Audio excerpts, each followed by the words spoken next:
ఏపీలోని కూటమి ప్రభుత్వం క్రీడా రంగానికి కొత్త ఊపునిచ్చేలా మరో కీలక అడుగు వేసింది. తిరుపతిని స్పోర్ట్స్ హబ్గా అభివృద్ధి చేయాలనే లక్ష్యంతో నిర్మించిన ఆధునిక క్రికెట్ స్టేడియం ప్రారంభానికి సిద్ధమైంది. యువ క్రీడాకారులకు మెరుగైన మౌలిక వసతులు అందించాలన్న సంకల్పంతో ఈ స్టేడియం నిర్మించాలంటున్న ఏపీ శాప్ చైర్మన్ రవి నాయుడుతో మా ప్రతినిధి Narayana Reddy face to face. రాష్ట్రంలోని కూటమి ప్రభుత్వం క్రీడాభివృద్ధికి ప్రత్యేక శ్రద్ధ కనబరుస్తుంది. ఇందులో భాగంగా మరో కీలకమైన అడుగు కూడా పడబోతుంది. దీనికి సంబంధించి తిరుపతిలో గొలవానిగుంటలో కూడా 8.8 కోట్ల రూపాయలతో నిర్మాణం చేసిన అంతర్జాతీయ క్రికెట్ స్టేడియంను రేపు రాష్ట్ర మంత్రి నారా లోకేష్ చేతుల మీదుగా ప్రారంభించబోతున్నారు. దీనికి సంబంధించి కొన్ని అంశాలు మనతో మాట్లాడడానికి శాప్ చైర్మన్ రవినాయుడు మనతో ఉన్నాడు. ఆయన అడిగి తెలుసుకుందాం. సార్ చెప్పండి, తిరుపతి వేదికగా అంతర్జాతీయ క్రికెట్ స్టేడియం అనేది క్రీడాకారుల కళ.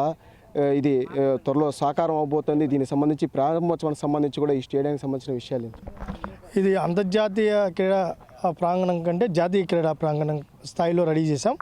ఎందుకంటే ఇది ఈరోజు రంజీ స్థాయి ఆడేదానికి ఇది సిద్ధం చేస్తున్నాం.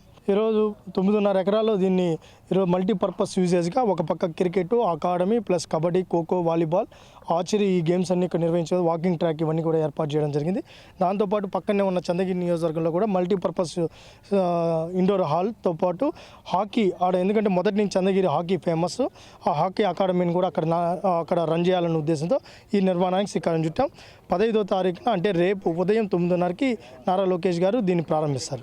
స్మార్ట్ సిటీ నిధులతో ప్రారంభమైన ఈ యొక్క స్టేడియంకి సంబంధించి కొంత ఇబ్బందులు ఎదురైన క్రమంలోనే మీరు ఇది టేక్ ఓవర్ చేసి కూడా దీన్ని కొంచెం వేగంగా కూడా పనులు జరిగేటట్టు చేపట్టారు. అయితే దీనికి సంబంధించి P4 మోడల్లో కూడా కొంత నిధులు కూడా సేకరించినట్టు తెలుస్తుంది. ఎంతవరకు స్మార్ట్ సిటీ ఆలోచన అంతకుముందు 2018లో దీని మీద ఒక ఆలోచనకు వచ్చింది. ఇది డంప్ యార్డ్గా ఉండింది. ఆ రోజు ఏదో ఇనిషియల్గా మొదలు పెట్టారు, కానీ స్మార్ట్ సిటీ కింద తెచ్చారు. అది చేయాలా వద్దా అనే పరిస్థితిలో ఉన్న దీన్నేమి వాళ్ళు ఒక స్థాయి వరకు కూడా ఆలోచన చేయలేదు, వదిలేశారు. దాని తర్వాత నేను శాప్ చైర్మన్ అయినాక తిరుపతిలో ఒక మంచి అట్మాస్ఫియర్ ఉండాలని దీని మీద దృష్టి పెట్టింది. పూర్తిగా రెనోవేట్ చేసి, అంతకుముందు స్మార్ట్ సిటీ ఉన్నప్పుడు దీన్ని ఒక జస్ట్ రోడ్డు లెవెల్ వరకే పెట్టుంటే వాటర్ మొత్తం ఇది మళ్ళీ నిండిపోతుంది. దీన్ని మొత్తం ఆ స్టాండర్డ్స్ ఇంజనీరింగ్ డిపార్ట్మెంట్తో కూర్చొని దీన్ని మళ్ళీ 4 అడుగులు పైకి లేపి ఆ వాటర్కి దీనికి రేపు భవిష్యత్తులో కూడా 20 ఏళ్ళు దీనికి ఇబ్బంది లేకుండా దీన్ని మళ్ళీ కింద నుంచి 4 అడుగులు తీసి ఏదైతే ప్లాస్టిక్ యూజెస్ ఏది అంటే ఆ రోజు వాళ్ళకి ఒక విమర్శించడంలే కానీ ఒక ఆలోచన ఏదో చేయాలని మొదలు పెట్టారు. బట్ వాళ్ళ నిధులు కూడా ప్రాబ్లం ఉంది, దాన్ని వదిలేశారు. దాని తర్వాత మళ్ళీ 4 అడుగులు కింద నుంచి స్టార్ట్ చేసుకుంటూ వచ్చాం. ప్లాస్టిక్ అంతా ఉంది, దాన్ని అంతా తీసేసి ఒక పర్ఫెక్షన్ తీసుకొని వచ్చాం. అంటే శాప్ చైర్మన్గా అయిన తర్వాత మీరు DSC 2025కి సంబంధించి అంటే స్పోర్ట్స్ కోటాలో కూడా కొంతమందికి రిజర్వేషన్లో కూడా వాళ్ళకు ఉద్యోగ అవకాశాలు కల్పించారు. అంటే రేపు ఈ కార్యక్రమానికి కూడా వాళ్ళని ఆహ్వానించబోతున్నారు. ఆల్రెడీ DSC 421 మందికి ఉద్యోగాలు ఇచ్చాం. వాళ్ళు కూడా రేపు వస్తున్నారు, ఎలైట్ ప్లేయర్స్ వస్తున్నారు. ఇప్పుడు దానికి సంబంధించి కూడా మేమంతా కూడా ఒక నోట్ కూడా రిలీజ్ చేస్తాం. ఏదైతే సంబంధించిందో ఏదేమైనప్పటికీ నేను ఇక్కడ పుట్టా, ఇది ఒకటితో ఆగదు. 28 ఎకరాలు ఆల్రెడీ ల్యాండ్ కేటాయించింది.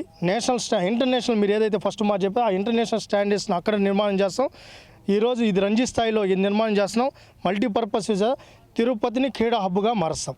తిరుపతి గొల్లవానిగుంటలో 8.8 కోట్ల రూపాయలతో కూడా 9 ఎకరాల విస్తీర్ణంలో కూడా ఈ యొక్క జాతీయ క్రికెట్ స్టేడియంను కూడా రేపు నారా లోకేష్ చేతుల మీదుగా ప్రారంభించబోతున్నారు. ఈ యొక్క క్రీడాకారులను ప్రోత్సహించడానికి, అదే విధంగా క్రీడా రంగాన్ని అభివృద్ధి పరచడానికి కూడా ఈ యొక్క స్టేడియం ఎంతగానో దోహదపడుతుందని చెప్పి శాప్ చైర్మన్ రవి నాయుడు చెప్తున్నారు. మరోవైపు ఏదైతే ఈ యొక్క తిరుపతి నగరాన్ని కూడా స్పోర్ట్స్ హబ్గా తీర్చిదిద్దబోతామని చెప్పి కూడా ఆయన చెప్పడం జరిగింది. ప్రధానంగా ఈ యొక్క ఏదైతే ఈ యొక్క NTR స్టేడియంకి సంబంధించి క్రికెట్ స్టేడియంకి సంబంధించి ఈ స్టేడియంలో 5 టర్ఫ్లు కూడా ఏర్పాటు చేశారు. మరోవైపు మల్టీపర్పస్ గేమ్లు కూడా ఇక్కడ ఆడించబోతున్నారు. అదేవిధంగా రంజీ స్థాయిలో కూడా ఇక్కడ క్రికెట్ గేమ్స్ కూడా నిర్వహించబోతున్నారు. అదేవిధంగా ఏదైతే క్రీడాకారులను ప్రోత్సహించడానికి, అదేవిధంగా ఈ యొక్క క్రీడా రంగాన్ని కూడా అభివృద్ధి పరచడానికి కూడా ఈ యొక్క జాతీయ స్టేడియం కూడా ఎంతగానో దోహదపడుతుంది. భవిష్యత్తులో కూడా ఈ యొక్క స్టేడియంను కూడా అంతర్జాతీయ స్థాయిలో కూడా తీసుకెళ్లే విధంగా కూడా కృషి చేస్తామని చెప్పి శాప్ చైర్మన్ రవి నాయుడు చెప్పడం జరిగింది. కెమెరామెన్ రమణతో నారాయణ, రాజ్ న్యూస్, గొల్లవానిగుంట.